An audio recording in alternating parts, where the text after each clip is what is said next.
வணக்கம். இன்றைக்கி நாம் ஆந்திரா ஸ்டைலில் தக்காளி கொத்தமல்லியை வச்சு ஒரு சூப்பர் சட்னி எப்படி பண்ணுறதுன்னு பார்க்க போகிறோம்.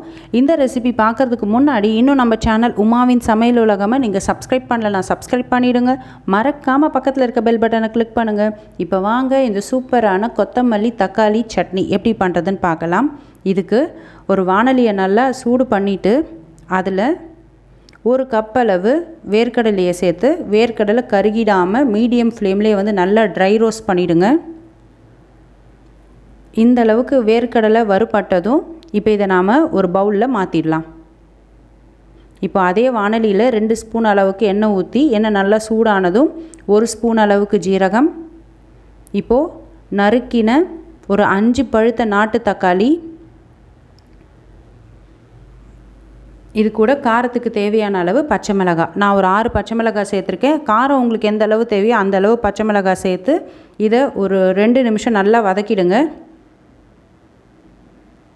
இப்போ இதில் தேவையான அளவு உப்பு சேர்த்து இதை கலந்து விட்டுட்டு ஒரு பிளேட்டு போட்டு மூடி ஒரு 3லேருந்து 4 நிமிஷம் மீடியம் ஃப்ளேம்லேயே நல்லா இது வேகட்டும். அப்போ தான் தக்காளி நல்லா சாஃப்டாக வெந்து வரும், நல்லா குழஞ்சி வரணும் தக்காளி. இப்போ ஓரளவுக்கு தக்காளி நல்லா குழஞ்சிடுச்சு. இந்த ஸ்டேஜில் கொத்தமல்லியை சேர்த்துடலாம். கொத்தமல்லியை சேர்த்து இதை நல்லா வந்து வதக்கிடுங்க. கொத்தமல்லி வந்து வதங்கிடும் சீக்கிரமாக.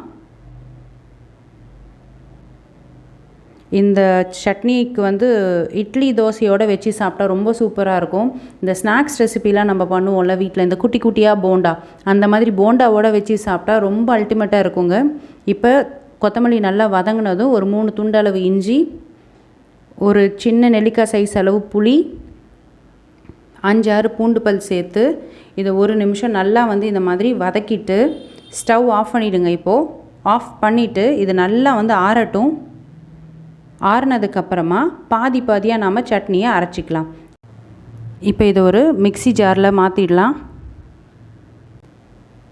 இப்போ இதில் நம்ம வறுத்து வச்ச வேர்க்கடலையும் சேர்த்து தண்ணி ஊற்றாமல் இதை நல்லா ஒரு திக் ஃபைன் பேஸ்ட்டாக வந்து அரைச்சி எடுத்துடலாம்.